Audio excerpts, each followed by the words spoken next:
Thank you, Mr. Speaker. Mr. Speaker, I rise today to recognize the importance of agriculture education. Last week, we celebrated National Teach Ag Day. This recognition of agriculture education is more important than ever. The average age of the American farmer is around 57 years old. It is critical for our food security to inspire the next generation of agricultural leaders, and this starts in the classroom. I've had the privilege of spending time with agriculture educators in Pennsylvania and throughout our country. Programs like the Future Farmers of America and 4-H are strong advocates for advancing agriculture education and exposing our youth to the agriculture industry. Over the past few months, I've had the opportunity to witness these agriculture programs firsthand. I visited fourth graders at Glendale Elementary School in Cambria County who were working closely with seniors from the Central Pennsylvania Institute of Science and Technology to bring textbooks to life. The lesson I participated in focused on science, soil, and agriculture operations. I had the opportunity to work directly with the students where we discussed a plant's journey from seed to full growth. We examined soil and students made observations of plant growth. We interact with agriculture at least 3 times a day, and it is critical students have the opportunity to really learn about the industry and the career opportunities that it offers. In July, I joined Sinclair and the YMCA of Center County at the ribbon cutting of the anti-hunger program at Morgan Run Farm. This initiative will serve as a hands-on, community-centered educational tool to further families' understanding of agriculture processes, farming, nutrition, and community development. Right now, more than ever, we understand food security is national security, and a country that cannot feed itself often finds itself in turmoil.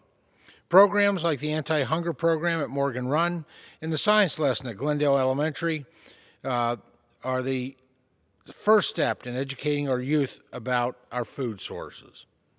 As I mentioned earlier, we are at a critical point in our agricultural future, with the average age of our farmers hovering around 57 years old.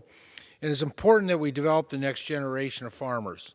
That is why in August I held a listening session focused on the next generation of the farmers. We discussed how we can engage and support our next generation of farmers and encourage youth to get involved in the agriculture industry. We had remarkable panelists who were incredibly accomplished in their fields. Together we highlighted their work to promote innovative technologies that inspire and engage the next generation of agriculturalists. As a senior member of the Education and Labor Committee and the co-chair of the Bipartisan Career and Technical Education Caucus, and co-chair of the 4-H Caucus, and a proud member of the FFA Caucus, I'm passionate about advancing agricultural education in schools. I'd like to take a moment to thank all of our agriculture educators across the country, the Commonwealth, and in the 15th Congressional District. Their work invests in our agriculture education, helps prepare the next generation of farmers, producers, and ranchers. I always enjoy my meetings with FFA and 4-H students as they are clearly our future, and our conversations give me great hope in the direction of our agriculture community.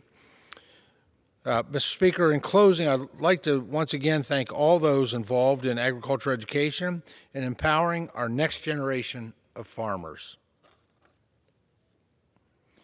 Mr. Speaker, I rise today to congratulate AccuWeather on their 60th anniversary. Since 1962, AccuWeather has provided trusted and accurate weather forecasts for individuals, businesses, and communities. AccuWeather is repeatedly recognized as the most accurate weather forecast. Their warnings have saved thousands of lives and have protected people from harm and property from damage. Most notably, Congress cited AccuWeather during Hurricane Katrina for saving 10,000 people thanks to their accurate forecast. Today, more than 1.5 billion people rely on AccuWeather to stay safe and to plan their day. AccuWeather currently has the largest collection of data at its Global Weather Center, which receives more information than any other facility on Earth. Most importantly, AccuWeather is a proud Pennsylvania 15th Congressional District business with more than 500 employees and is headquartered in Ferguson Township in Center County. Mr. Speaker, please join me in congratulating AccuWeather, their founder and CEO, Dr. Joel Myers, and their entire team on 60 years of service to our communities and excellence in